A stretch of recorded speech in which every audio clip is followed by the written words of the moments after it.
So that made me think it is always about user. It's always about the customer experience. Because traffic costs money, right? The right traffic. Money these days. Yeah. But the right traffic pays the bills.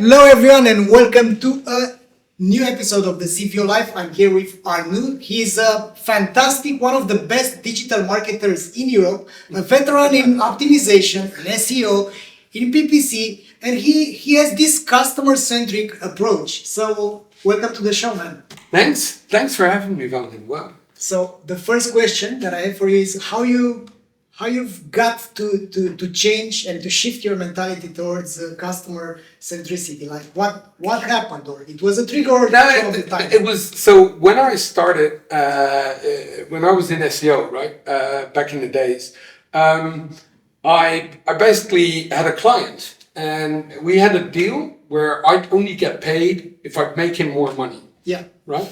So it's a performance-based deal. Yeah. That got me thinking, because I started buying links and doing all these kind of things to drive it up.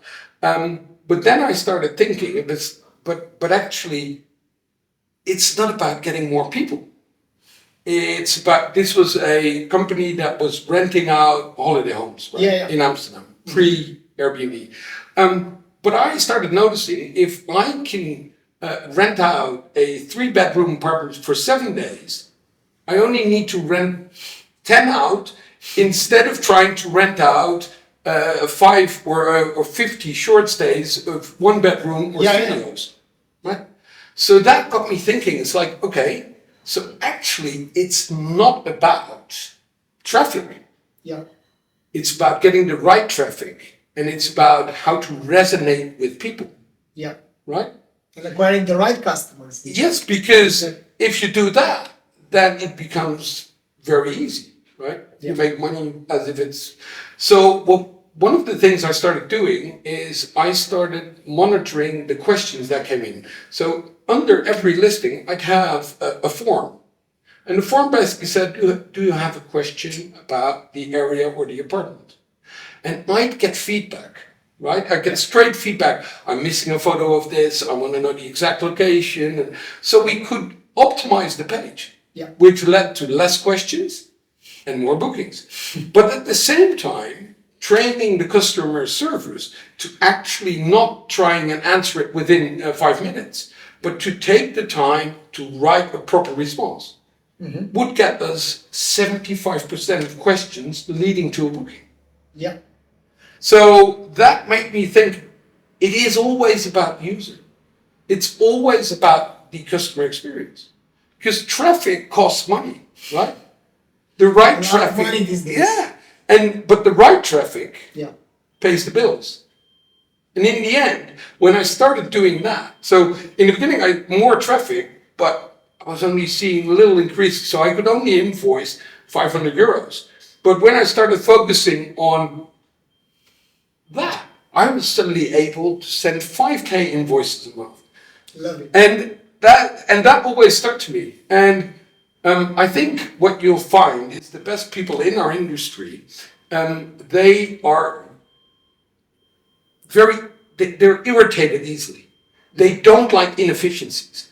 Yeah. And I think removing friction in any way or form, whether that's checking in a hotel or getting on a bus, or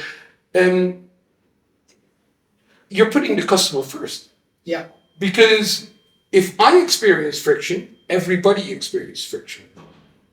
I think this is an amazing topic to go a bit and to get more deeper into it. Arnold, we have this let's say school of thought, like bribing customers, attracting them, discounts, price, whatever. Do you think that price is still so important, or is more about the inner motivation and it's about diminishing the friction? 100% remove friction. Yeah. For remove friction is the thing. Otherwise, we're racing to the bottom. right? It's not always about price. Yeah. It's about the product. It needs to be good. And I mean, if you feel appreciated as a customer, it's the best feeling ever, right? I still remember this one where I got a GoPro, right? Yeah. This is like 5 or 6 or 7 years ago. And one of those clips broke. Fuck, can't use it anymore. So I tried finding it a replacement part. So normally companies have this, right? Where you can buy these spare parts. They didn't. So I emailed them, so this is broken. And they answered me, it's on its way. Done. Right. And that makes me talk about it now, right? And just having that experience, it's just like, for them, it might be 10 cents. Yeah. With postage, maybe $2. Yeah. Right? But in the end, I'm a way happier customer. Yeah. I'm talking about it. So next time, if I want to buy an action cam, they're very high up my list. And then it doesn't really matter whether they're $50 more expensive. Yeah. At the end of the day, it's about them investing in a future relationship with you as a customer. But not all the decision makers are thinking like that, because we are being trained with this school of thought. It's all about the numbers, the returns. What's the return? And when you do this calculation, you end up in the hands of the CFO, which is telling us, this will cost that and the other. And no, but this is the same thing, right? So when I now help companies, especially medium to large, I shift their mindset. yeah, I tell them it's not about rankings, right? It's about answering a user's question. no problem. We'll go back again. No problem. Go on. I'm so sorry. No worries, no worries. So what was I saying? About when you are shifting the mentalities. Yeah. So when you're shifting the mentalities of the company to actually start understanding a user's question, right? And what I basically tell them is, let's take 20% of our marketing budget and not put a performance metric towards it. Right? So imagine this, right? In the e-commerce company, we sometimes send back stuff, right? Stop. Go. Perfect. So we send back stuff. Because we normally buy old stuff, but if they don't like our offer, we'll send it back for free. But if you think about it, it's extremely annoying, because you spend 2 hours packing a box, bringing it to the post office, and then 2 weeks later you get a disappointing valuation, and you get all the stuff back for free. The stuff you want to get rid of, right? So it's an extremely shitty thing. Experience.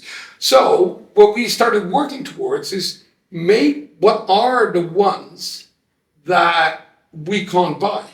So what are the products that people value a lot, like old coins? Yeah. Literally, old coins are not worth anything in 99% of cases. But they have perceived value because it used to be a payment method, right? Yeah. So we need to disappoint a lot of people. Yeah. And so there's two ways of countering this. One, you could be a better educator at when you're good. So instead of pushing them to sign up, you need to tell them when to send us stuff and when not to send us. So that will lead to lower conversions. Yeah. But in the end, happier customers. Yeah. Because you've saved them all that time and effort they need to go through. The second thing we did is we put a relatively large bar of chocolate of choice. So but really good Swiss chocolate. Yeah. As saying, we're really sorry, but here is this. Little gestures, right? Yeah, very, very sweet. So let me understand something. So tell me more about the context of this business. What is the... Okay, so basically what this is you walk up your attic, or your parents have died, and suddenly you're stuck with silver cutlery you're never going to use, and old cameras, like these brown cameras, and war medals, and all of this kind of stuff. And what are you going to do with it? You can put it on eBay, but what should I ask for it, right? So you don't know what to do with it. Yeah. So what this company does is basically, when you sign up, you just fill up a cardboard box, and you get an insured Post-it label for free that you can send it to them, and we will evaluate it and give you a price. Yeah. And if you like the offer, we'll wire you the money. Done. Right? So it's basically an easy way to get rid of old stuff. And then what we do with it, we sell it through Sotheby's, eBay, whatever. Yeah. So that's where this process works. But this works everywhere. So what my bug is, right, and is that because of Google Analytics, because of Google Ads, and we've become obsessed with conversions. So anything we do in marketing needs to convert.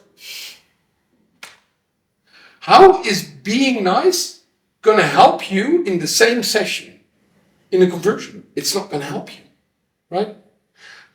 So we need to set apart 20% of our budget to just do nice things, to build a brand, to help people. So marketing could pay for those chocolates. Yeah.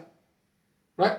And I think people need to start thinking this way, right? When you go to a creative company to help establish your brand, you can't say, here's 100K, but I need at least 1,000 conversions. It doesn't work that way. Yeah. Because you're doing something else. And I think it's just being nice. And we've heard it a few times already. We need to start understanding that customers don't like to be scammed, and they expect higher standards nowadays. Yeah. Right? It's not pure price comparison. It is when can I get it? What do you do with returns? What is your vision on sustainability? There's like loads of things. Yeah. I just posted, and I've shared in the newsletter with our audience that we just said no to more than 100K euro for a deal with the company that was selling guns, and that was due to the fact that we have to stay to align with our values. You know, we don't help companies which we think, maybe we are biased, that are harming the other people, you know. And of course, at some points, you have to pick your battles, because it's not only about the zeros. Even though we will never know if this action is actually going to help us become better, get in touch with better clients, and have a positive effect, you know, like a micro pixel in the universe. But that's what we want to sustain. But the same thing goes with A/B tests, right? There's plenty of A/B tests that will lead to higher conversions, but in the end, it's damaging your brand. Yeah. Right? We've all been through these online travel agents where you see a price, and if you don't pay attention, due to all the dark patterns, you almost pay 40% more by the end. Yeah. By taking not necessary insurance, like all kinds of shitty things. Yeah. So many times that I fell for it and not fully fell for it because I'm not finishing it.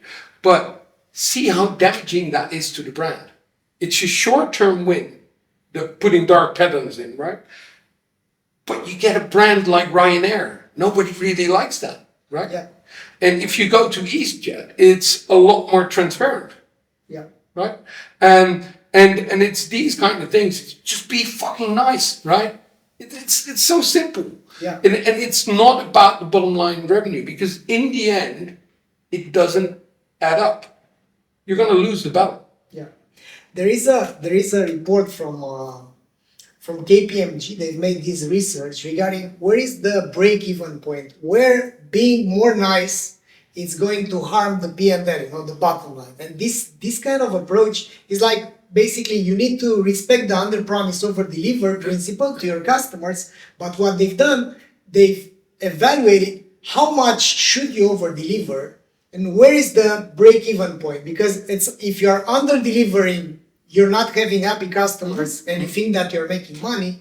If you're over-delivering just a bit, you make them come back, you make them aware that you care about them. But there is a point from where onwards, if you over-deliver too much, you're not having a positive effect. You're just losing money. And we can see that in the loyalty points. You have this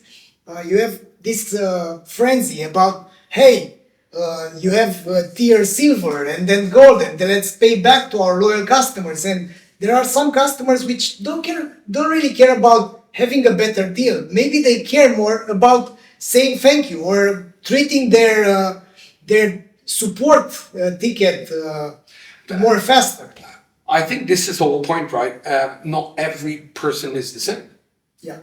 There are people that love the gameability of tiers and those kind of things, but there's also people who just like to be, everybody likes to be treated nice, right? But for some people, that is the main thing, right? I know people that fly a lot. I find it creepy when people go, oh, Mr. Hellemans, blah, blah, blah. I'm like, I've never met you, right? It doesn't feel right for me, but other people love it. So it's that balance, right? It's the human factor. Yeah. And I think that's why we need to start understanding how these kind of things work. And I feel like we're looking at freaking numbers, but numbers don't tell the whole story, right? There's different people on the other end. And this is why I love talking to actual customers or listening in on customer service calls. My kind of conversation, how you suggest talking to your customers, or give us some examples where you've done this and what was the outcome, because I'm really, really big on talking to your customers. The simplest thing, get your wife or your partner behind a computer. Ask them to do something. Yeah. And just spy on them. Just sit there and let them talk freely. There is so much we can do and learn from that. It's tremendous. I should do it like this, right? Sorry that we're here. Aaron, I didn't see you for a year. For a year. For a year? Oh, a bit less, because last year it was... In May. Yeah. Yeah, the sea is warmer now. The sea is warmer? No, it's colder. It's colder now. It was warmer. I thought so. Yeah. Okay, sorry guys, I'm running out again, but I'll be back again. No problem. We're good. It's gonna be a long interview just because of my leaving. Flo is going to forgive us because he's gonna do the editing. Okay, then it's okay. It was that blonde lady. So we're talking with your customer. Yeah, so my wife is a great source of truth. Just how many people listen in and talk to the customer service department when you're in marketing or C-level? They are silos. They are supposed to talk with one another. They are in different departments.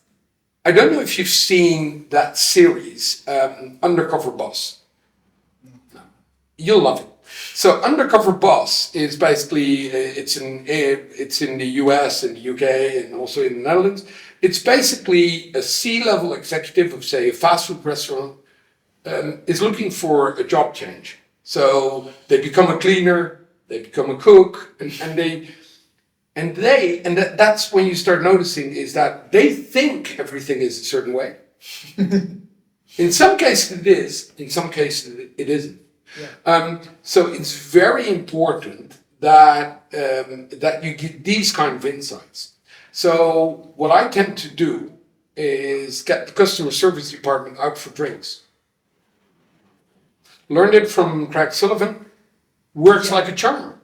Because when you give them a lot of beer or wine or whatever, then They open up. They open up. Yeah. And you ask them about the worst experiences, and you suddenly have this boom, big list of things, of simple things you can fix for a better user experience. Yeah. And it's so simple, yet nobody's doing it. So here's a question for anybody in the audience. If you're in e-commerce, how often have you tried ordering a product on your own site? Yeah. I bet never. Maybe during testing. But really, The full experience. Yeah. the full experience. I was once at a big e-tailer that just built a whole platform for 5 million.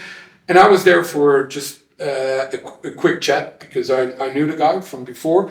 And I was sitting there and I said, let's order something. He went, what do you mean? So let's order something. And I immediately spotted like 5 or 6 things that were absolutely wrong, right? Just plain wrong. Yeah. And he went like, whoa, what just happened? And I think when I walked out, he said, please send me an invoice. So this was just getting to know someone, right? But just triggering them to go through that painful experience of ordering something on the site. He was looking at numbers. Yeah. Man, it's not that good. Well, it's a pretty good month. And I was like, well, if that's a pretty good month and you've seen this experience, look, right? So it's also about using it yourself. So that talking to customers. The other one is read emails. Just what I used to do is, now with GDPR it's a little harder, but I used to get myself BCC'd on every customer-facing email when I started out with the apartments. And then during flights, I would give them live feedback if I didn't like the answer. Yeah. And this gives you so much insight. And you can do this whenever, right? When you're sitting in a bus, when you're waiting in a train, waiting on a plane, you just start reading through customer questions and customer service answers. That's great. Let me give you some an example of a company which nailed this completely. It's one of our first customers. They've been completely obsessed about customer experience. So we started to work with them. They've segmented their customers into best whatever. They are selling office supplies, right? So they have their best customers, they're so-and-so, they're about to dump them, and we have this segmentation method. But they were previously, before starting to work with them, they analyzed the NPS, but it was only the average, yeah? After we've started to work with them, they are a pretty big company. They have a couple of hundreds of employees, but I was working with one of the founders. And that guy is amazing. So they've quadrupled their company in the last 3 years since we've started to work with them. But their NPS right now is 94. So it's unheard of, even though they have thousands of transactions every week. What they've done, they've started to collect the NPS. And then they looked at the NPS of their best customers. And then they said, but not only the best deserve our attention. However, they haven't got enough customer service people. So what they've started to trigger tickets in real time if they had the low NPS score. So not only that they've got the feedback, but they've started to proactively go out there, because when you say, I'm pissed off because such and such, you get an answer. You send your pain, because you're struggling and you are a bit relieved. But if that company doesn't do anything about it, then you're more pissed off than you've been before. So they've started to do this type of, they've used this alert system that we have. And now they have alerts based on the low NPS score and the lifetime value of the client. If you have a very important client, they have 5 minutes, their SLA, to talk with that client. And now they have NPS by their employee customer service rep, by the picker, because the pickers have their orders, and you can track the orders of the pickers and to know their NPS is 82, that guy's NPS is 91. What's the difference? What does this guy do? And with this kind of approach, they've managed to increase this customer experience. And also they realize they have something like 24 people now in their customer service department alone.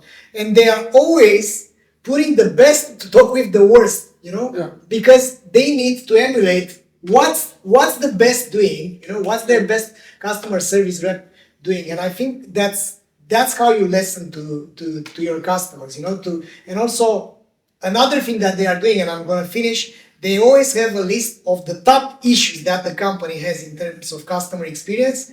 They send this across the company because the customers are not like building a syndicate to say, that's our first problem, that's our second problem. You have to go there. You have to understand what's pissing them off and to fix. Yeah, and it's these kind of things. Another one I love using, there's a tool out there called Also Asked. And what it basically does is when you Google something, you'll see these people also ask these questions, right? Yeah. Now, what Also Asked does, it scrapes all of that and puts it nicely into a CSV so you can see it. Yeah. What you do, you take your brand name. Simple thing, right? Yeah. You put your brand name in, or you do your brand name with reviews. Yeah. And you see everything, right? All the other questions people ask. Yeah. Now that gives you a tremendous amount of insight on where you're lacking. Yeah. And it's so easy, yet nobody's doing it. That's right.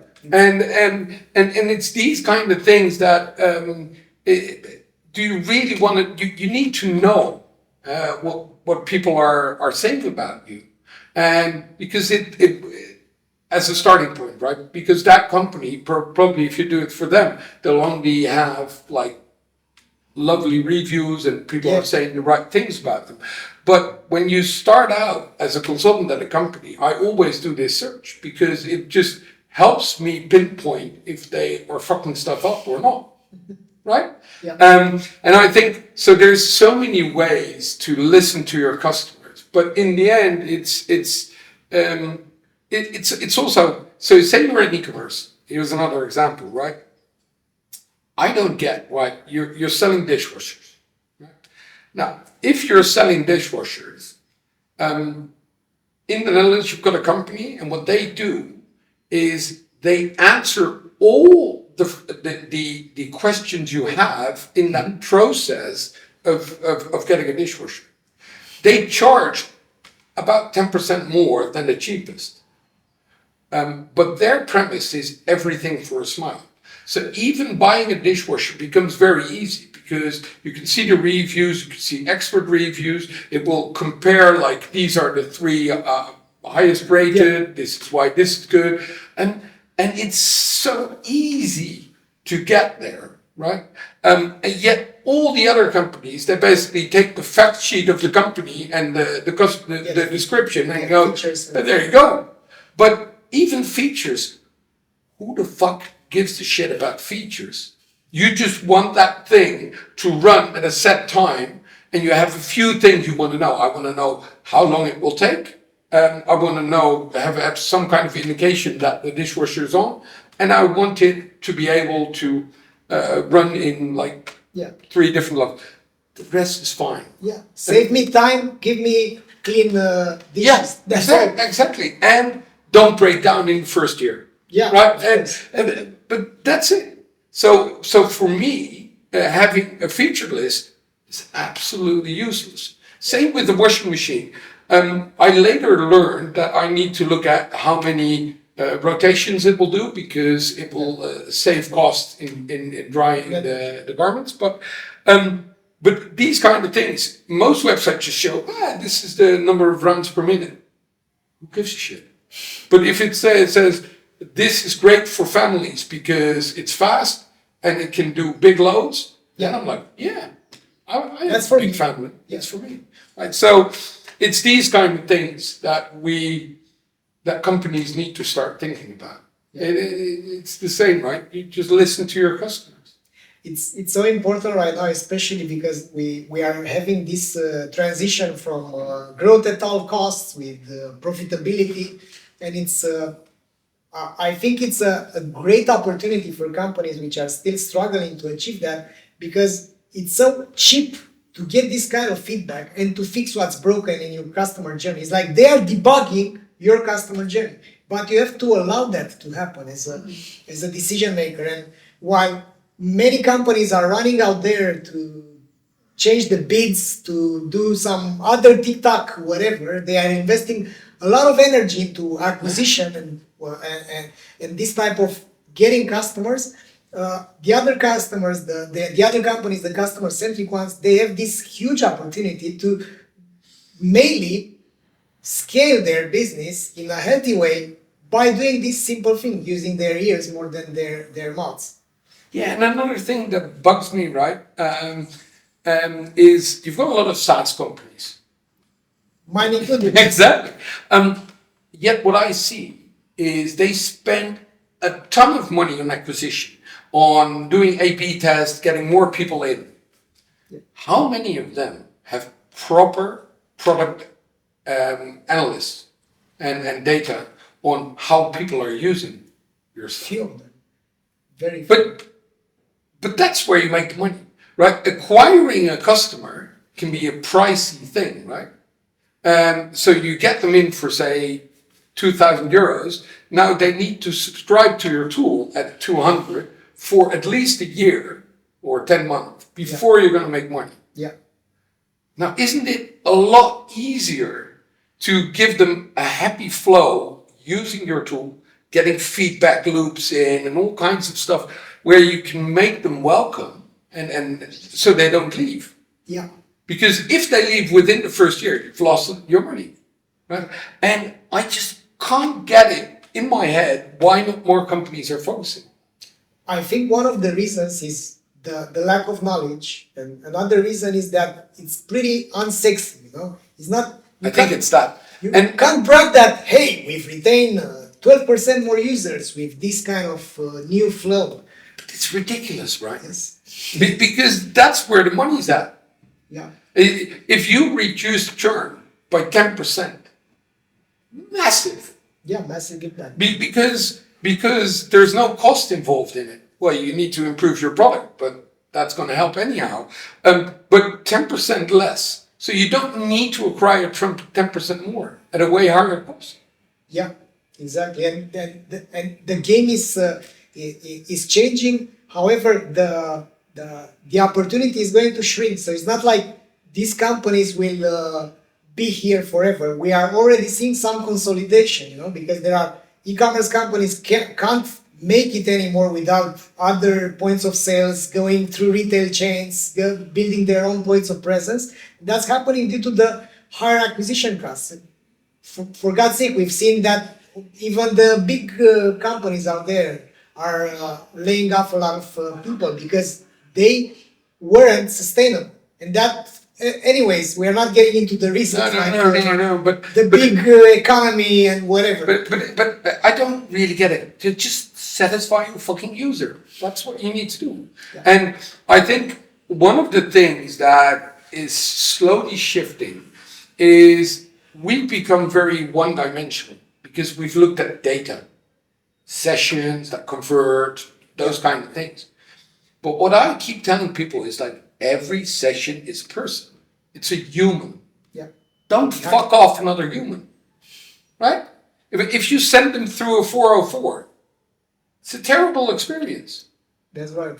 Right? If your web page loads in 10 seconds, who with a good customer-centric mindset will allow that to happen? I think that's a lot. That has a lot to do, with the short-termism. You know, if you are short-term oriented, you look at things like ROAS, conversion rate. You neglect the customer lifetime value. It's not a thing that you I think it's the easiest, and I think tools like Google Analytics have allowed this to happen. Yeah. Right? because they said this is important. So Yeah, everybody that else- was that's- important because they are in the game of acquisition, right? Exactly, So they, exactly. they do all these trainings, these certifications. They are doing all of those things due to the fact that it's in their best interest to help companies acquire. Yeah. But retention is unsexy. Nobody talks about it. We are not being taught at school about it because it's a thing that it's coming up as we are getting more mature. It has always been there. Yeah. Because I used to take the parallel with a high street store, right? Yeah. Because, or a butcher or a fishmonger, right? The fishmonger that knows that every 2 weeks you come there to get Fresh fish. this fish, Yeah. you go there because you love the experience, right? And I think a lot of people forget about making every impression count. There's a lot of people that because they see numbers and not people. Yeah. They are very far from what's happening in the trenches here. Exactly. And it's about understanding like the real user. And once you start seeing that. So I once came up with the solution. I've built it, implemented it only once. It's called a page frustration score. Okay, tell me more. Right. So this is a calculated metric that looks at clicks on non-clickable elements. Right? Form validation errors, right? Slow loading times. What else was that? Click on non-clickable elements, slow loading times, timeouts, 404s, those kind of things. And then what I would do is I would count them and then divide them by the number of page views. Yeah. On a template level. And what you'll see is that it shows you the prioritization where you're screwing your users over the most. Yeah. Because if people click on stuff that is not clickable, freaking annoying. Yeah. It's kind of like thinking... Trying to open a door which is stuck. Yeah, or no, not even that. Clicking a button which isn't the button, right? We're waiting for a lift. Oh, where's the button? Oh, it's down here, right? And it's these kind of things that we're not even looking at, which is ridiculous if you think about it. Because in a normal world, you would say that's wrong. Say that door handle would be at the bottom. Yeah, but imagine that in real life, you can't simply don't care about individuals which are trying to get there. But in the digital world, we are seeing this thing. It's only 10% of users. Yeah, exactly. But imagine 10. It's about 5,000 people a day, it's just a fraction of it. Let's spend some more money on Facebook ads. Yeah, and it's these kind of things, and I think this is what we what people start to see, and interestingly enough, not everybody can do this. Yeah. Because it's the people that are frustrated by default that are a lot better at this. So the people that funny story. I walked out the airport in Vienna, right, and 3 people just started walking towards the toilet. The whole plane followed them into the toilet, right? Because everybody was just like, there's 3 and 4. And I walked down and I was like, this is the toilet. So I was the only one going up, but the whole plane just followed them. And I was like, whoa, this is so bad that in the design of the airport, that the easiest way to go is going into the toilet, even though the exit is next to it. Yeah. And the herd mentality bias. Yeah, exactly. And these are so you're always looking for the things that we often don't know how people are using our tools. Yeah. We don't know which reports they use. We don't know which pages and how they interact with it. Yeah. And it's I think it's also important to state that throughout the customer journey, if you are to speak with your customers, let's say you are selling mattresses online.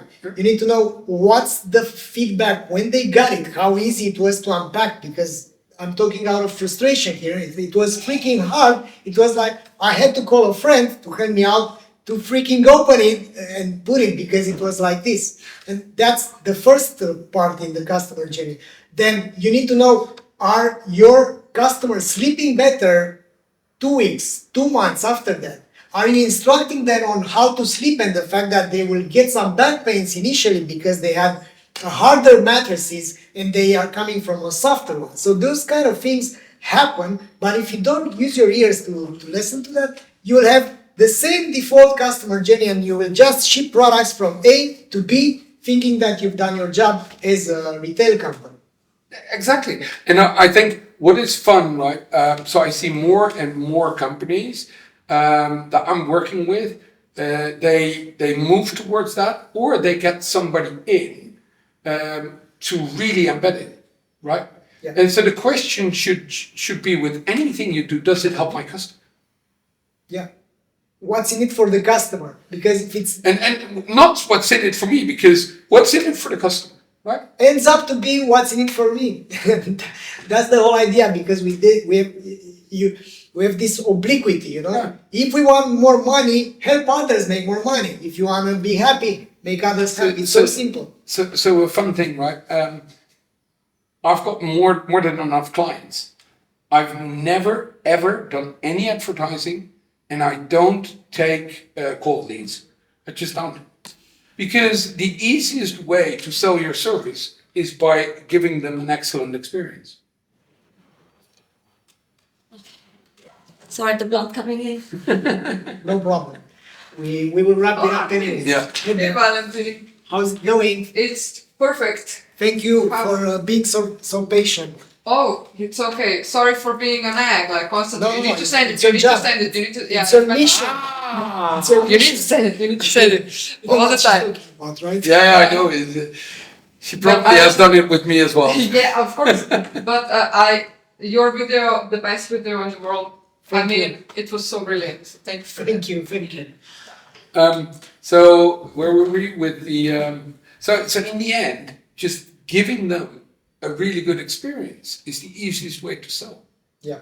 The other thing is, if people approach me, they basically go, "What does it cost to be number one on this?" Yeah. And I know that I'll be too expensive, so why bother, right? So I just tell them, "Sorry, I don't do this." Yeah. But if they come from another company, they know my way of working, and then sure, I'll help you. That's knowing your ICP, right? Your ideal customer profile.